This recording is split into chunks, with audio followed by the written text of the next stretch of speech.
अस्सलाम वालेकुम क्लास, कैसे हैं आप सब। उम्मीद है आप सब लोग ईमान और सेहत की बेहतरीन हालत में होंगे। आज हम पढ़ने जा रहे हैं सातवीं जमात का सबक नंबर 9 जो कि है इब्तदाई तिब्बी इमदाद। तो आइए इसके पहले कुछ मुश्किल अल्फाज देख लेते हैं। सबसे पहला जो मुश्किल लफ्ज़ है वो है बहम पहुंचाई जाती है, यानी कि उन तक पहुंचाई जाती है। उसके बाद है मतली कै होने का एहसास। मतली का मतलब होता है उल्टी आना, जिसको आम अल्फाज में हम कै तो इस्तेमाल नहीं करते, जो कि अच्छा लफ्ज़ तो है, कै होने का एहसास होना।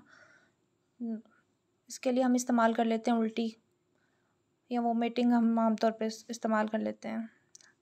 दूसरा है बहाल। बहाल का मतलब है बरकरार, बर वक्त, फौरी तौर पर। मुतासरा फ़र्द, हादसे का शिकार फ़र्द। मुतबादिल, बदले में या किसी और की जगह पर। मसनूई, बनावटी या नकली। हत्तुल वसी, जहाँ तक मुमकिन हो। कमर बस्ता, यानी कि तैयार या आमादा। उसके बाद है इफ़ाक़ा। हम लोग बहुत सारे लोग इसको अफ़ाक़ा पढ़ते हैं, जबकि असल इसका जो सही तलफ़्फ़ुज़ है वो है इफ़ाक़ा। इफ़ाक़ा का मतलब है होश में आना या मर्ज़ में कमी होना। उसके बाद है मुस्तहिक, हक़दार या लायक। उसके बाद हम आ जाते हैं इसकी एक्सरसाइज पर, मश्क पर। तो इसमें जो मौसिल और गैर मौसिल है, जिसको शायद वो इंग्लिश में कंडक्टर बोलते हैं। मौसिल का मतलब होता है ऐसी अशिया जिनमें से जो है बिजली गुजर सके, और गैर मौसिल ऐसी अशिया होती हैं जिनमें से बिजली नहीं गुजर सकती। मौसिल अशिया जैसे कि तांबा, लोहा, पीतल, ये जो ऐसी चीज़ें हैं इनमें से बिजली आसानी से गुजर सकती है। और जैसे पानी है, इसमें से भी बिजली बहुत अच्छे से गुजरती है। लेकिन प्लास्टिक हो तो प्लास्टिक में से नहीं गुजरेगी, तो वो हो गया गैर मौसिल। और लकड़ी में से नहीं गुजरती, कागज़ में से नहीं गुजरती, तो ये कौन सी चीज़ हो गई, गैर मौसिल चीज़ें हो गई। तो ये मौसिल और गैर मौसिल है तो साइंसी नुक्ता, लेकिन ये उर्दू में शामिल है, तो ये भी एक पॉइंट है टेस्ट के हवाले से। उसके बाद है इनमें से गैर मौसिल कौन सा है। लोहा हमें पता है, लोहे में से बिजली गुजर सकती है, तो वो मौसिल है। पीतल, पीतल भी क्या है, धात है। जो धातें होती हैं उनमें से तकरीबन जो है, धातें तकरीबन सारी जो होती हैं उनमें से बिजली गुजर सकती है, पीतल में से भी गुजर सकती है। उसके बाद है तांबा और कॉपर वगैरह जो होती है, ये तो वायरिंग में भी इस्तेमाल होती है, तो उसमें से भी बिजली गुजर सकती है, तो वो क्या है, मौसल है, यानी कि गुड कंडक्टर है लाइट के। तो लेकिन यहाँ पे हमने बताना क्या है कि गैर मौसल कौन सा है, तो गैर मौसल क्या है, लकड़ी है। लकड़ी में से बिजली नहीं गुजरेगी। उसके बाद निज़ाम में तनफ़ुस से मुराद क्या है। हाजमे का निज़ाम, खून का निज़ाम, सांस लेने का निज़ाम या फालतू मादे खारिज करने का निज़ाम। तो इसका करेक्ट ऑप्शन है सांस लेने का निज़ाम, जो है उसको क्या कहते हैं, निज़ाम में तनफ़ुस। लू लगने से जिस्म में कमी वाक़या हो जाती है। लू बोलते हैं गर्म हवा, जो गर्मियों में शदीद गर्म हवाएं चलती हैं उनको बोलते हैं लू। लू लगने से जिस्म में कमी वाक़या हो जाती है। तो जब लू लगती है तो उसकी वजह से पानी की कमी वाक़या होती है, क्योंकि पसीने का खराज बहुत ज़्यादा बढ़ जाता है गर्मी की बायस, और उसके नतीजे में पानी की कमी हो जाती है। इनमें से मौसल अब है, इनमें से मौसल है, यानी कि इनमें से कौन सी चीज़ है जिनमें से बिजली गुजर सकती है। तो लकड़ी में से बिजली नहीं गुजरेगी, कागज़ में से नहीं गुजरेगी, प्लास्टिक में से नहीं गुजरेगी, तो पानी में से फ़ौरन से गुजर जाएगी। तो पानी, इसका सही जवाब क्या होगा, इनमें से मौसल है पानी। और इस सबक के कुछ वाहिद जमा है। फ़र्द की जमा होगी अफराद, फ़र्ज़ फ़राइज़, शख्स अशख़ास, हादसा हादसात, जिस्म अजसाम, मकसद मकासिद। तारीकी का मुतज़ाद यानी कि उल्टा होगा रोशनी, बाकायदा बेकायदा, अवाम ख़वास। आम की जगह आम की जो जमा है वो लफ्ज़ में दी गई है। आम की जमा होती है अवाम, तो ये अवाम का जब वो मुतज़ाद है तो वो ख़ास की जमा में ही बताया जाएगा, यानी कि ख़वास। तो आम का ख़ास होगा, अवाम का ख़वास होगा मुतज़ाद। कमी, ज़्यादती, धूप, छाँव, ठंडा, गर्म। सवाल नंबर 5 है, इराब की मदद से तलफ़्फ़ुज़ वाज़िह कीजिए। अब पहला जो लफ्ज़ है मुस्तइद, हत्तुल वसी।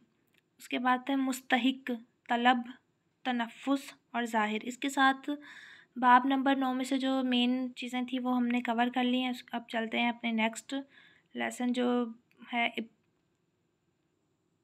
अब हम आ गए हैं अपने नेक्स्ट सबक की तरफ, जो कि है ऊंची उड़ान। बाब नंबर 10 है ऊंची उड़ान। इसके मेन पॉइंट जो हैं उनको मैंने अंडरलाइन किया है। अमेरिकी फ़ौज 1903 में हवाई जहाज़ बनाने की कोशिश में मसरूफ़ थी। अब ये 1903 का पूछा जा सकता है, इसको MCQs के तौर पर इस्तेमाल किया जा सकता है कि 1903 में अमेरिकी फ़ौज ने जहाज़ बनाने की कोशिश की थी, लेकिन जहाज़ तो बन गया मगर वो उड़ नहीं सका था। तो अमेरिकी अखबार न्यूयॉर्क टाइम्स ने लिखा कि शायद उड़ने वाली मशीन बनाने में 10 लाख साल से 1 करोड़ साल तक का अरसा लग जाए। लेकिन अभी इस बात को सिर्फ 8 रोज़ यानी कि 8 दिन गुजरे थे कि 2 आदमियों ने ये नाकाबिले यकीन कारनामा अंजाम दे दिया।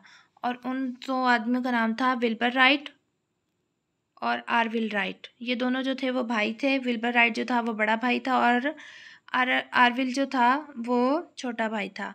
और इनके जो वालिद थे वो पादरी थे, यानी कि वो चर्च में काम करते थे। और इनकी वालदा जो थी वो तालीम याफ्ता खातून थी, वो रियाजी और साइंस की माहिर थी और ख़ास तौर पर वो मुख्तलिफ़ आलात को इस्तेमाल करने में महारत भी रखती थी। अच्छा, उसके बाद क्या है, विल्बर राइट जो है, विल्बर राइट 12 अप्रैल 1867 को अमरीकी रियासत इंडियाना में पैदा हुआ। और उसका जो छोटा भाई था आरविल राइट, वो 19 अगस्त 1871 को रियासत ओहायो में पैदा हुआ। अब इंडियाना और ओहायो के बारे में भी पूछा जा सकता है, MCQs यहाँ से भी दिया जा सकता है। और उनके घर में जो था वो पढ़ने का रुझान था, तो उनके घर में 2 लाइब्रेरियाँ थी, एक में मजहबी किताबें थी और दूसरे में आम किताबों का ज़ख़ीरा था। उसके बाद क्या है, और यहाँ पे है कि 4 साल पर एक जर्मन हवाबाज था जिसने ग्लाइड जहाज़ उड़ाने की कोशिश की थी, लेकिन जान से हाथ धो बैठा था। उसके बाद क्या है कि दोनों भाइयों ने मुसलसल तजर्बात किए और उसके बाद 1903 का वो तारीख़ी लम्हा आ पहुँचा जब ये दोनों भाई नामुमकिन को मुमकिन बनाने की जस्तजू में कामयाब हो गए। ये 17 सितंबर 1903 की बात है कि आरविल 12 सेकंड से ज़्यादा फ़िज़ा में रहा और उसके जहाज़ ने 37 मीटर का फासला तय किया। और उस रोज़ दोनों भाइयों ने 3 मज़ीद उड़ानें भरीं। विल्बर 59 सेकंड फ़िज़ा में रहा और 260 मीटर का फासला तय किया। और शुमाली कैरोलिना के एक मकाम किटी हॉक पर दोनों भाइयों के अलावा 4 लोग इस नामुमकिन को मुमकिन बनता देख रहे थे, और जिसमें से किसी एक बंदे ने इस मंज़र को कैमरे की आंख में कैद कर लिया। 1908 में विल्बर फ्रांस गया और उसने 90 मीटर की बुलंदी पर उड़ने का अमली मुजाहिरा किया और एक फ्रांसीसी कंपनी ने विल्बर को उड़ने वाली मशीन बनाकर देने पर आमादा हो गई। अमेरिका का जो जंगली महकमा था उसने राइट ब्रदर्स का जहाज़ खरीदने पर वो तैयार हो गया था और देखते देखते उनको मज़ीद शोहरत मिल गई। और विल्बर राइट का आखिरकार जो इंतकाल हुआ था वह टाइफाइड से हुआ था। टाइफाइड का जो बुखार था उसमें मुब्तला हो गए थे वो और 1912 में दुनिया से कूच कर गए। और आरविल का इंतकाल जो था वो 1948 में हो गया था। अब दुरुस्त जवाब पर सही का निशान लगाइए। राइट ब्रदर्स की उम्रों में फ़र्क था। कितने साल की उम्र का फ़र्क था इनमें, दोनों भाइयों में? सिर्फ 4 वर्ष का फ़र्क था। उसके बाद है राइट ब्रदर्स के वालिद थे क्या थे? पादरी थे। विल्बर राइट पैदा हुआ न्यूयॉर्क, वाशिंगटन, इंडियाना या ओहायो। तो विल्बर राइट कहाँ पैदा हुआ था? इंडियाना में। और ओहायो में कौन पैदा हुआ था? आरविल राइट। सही है। राइट ब्रदर्स ने दुकान खोली थी, किस चीज़ की? मोटरसाइकिल की, कार की, हवाई जहाज़ की, साइकिल की। तो करेक्ट ऑप्शन क्या है? साइकिल की। राइट ब्रदर्स ने पहली परवाज़ की अमेरिका में, फ्रांस में, जर्मनी में, इंग्लिस्तान में। तो अमेरिका में। विल्बर का इंतकाल हुआ टाइफाइड से। किससे हुआ था? टाइफाइड से हुआ था। ना डेंगू से, ना हैजे से, ना मलेरिया से, टाइफाइड से। अब ये ऊंची उड़ान के जो हैं अल्फाज मायनी हैं, मुश्किल अल्फाज मायनी। मुस्ताक का मतलब होता है सदाकत के तौर पर, यानी कि सच्चाई के तौर पर। उसके बाद है रुझान। रुझान का मतलब है तवज्जो या रुग़बत। उसके बाद है तक़वियत। तक़वियत का मतलब होता है शिद्दत। तजस्सुस, तलाश, जुस्तजू। मसावी मतलब बराबर। सरोकार, ताल्लुक़। वाहिद जमा तजर्बा, तजर्बात। ख़याल, ख़यालात। हादसा, हादसात। लम्हा, लम्हात। मुमकिन, मुमकिनात। कस्बा, कस्बे की जमा हम आमतौर पे कस्बे या कस्बात पढ़ते हैं, सही है। वो कस्बात जो है वो जमा उल जमा में आ जाता है। तो कस्बे की जो सही जमा है वो कस्बे है, और इसकी दूसरी जो जमा है वो कस्बा जात है। कस्बा जात भी इसकी कस्बा की जमा में आता है। मुमकिन, मुमकिनात। उसके बाद इसके अल्फाज और मुतज़ाद पर आ जाते हैं। ख्वाब, ख्वाब का मुतज़ाद है बेदारी, यानी कि उठना, नींद से उठना, और ख्वाब बंदा नींद में देखता है। कामयाब, नाकाम। मसरूफ़, बेकार। इज़्ज़त, ज़िल्लत। मुमकिन, नामुमकिन। अब आ जाते हैं अल्फाज और मुतरादिफ़ पर, ऊंची उड़ान के, जो कि है बाब नंबर आपका 10। और मुतरादिफ़ का मतलब आपको पता है कि एक जैसे मायने वाले अल्फाज को मुतरादिफ़ कहते हैं। और ख्वाहिश का मतलब होता है, जो मुतरादिफ़ है वो है तमन्ना, मारूफ़, मशहूर या नामी गिरामी। यकीन, एतबार, भरोसा, मसावी, बराबर, आमादा, रज़ामंद। इसके साथ आज की वीडियो में हमने 2 लेसन कवर किए हैं। पहले हमने जो है वो थोड़ा ग्रामर को कवर कर लिया। इसम की काफ़ी बेसिक चीज़ें हमने सारी इसम की जो है वो जान ली हैं।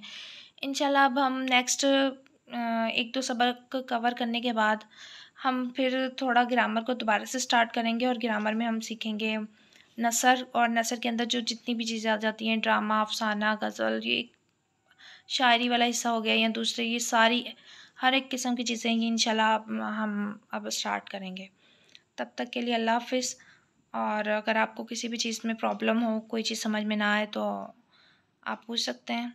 अल्लाह हाफ़िज़।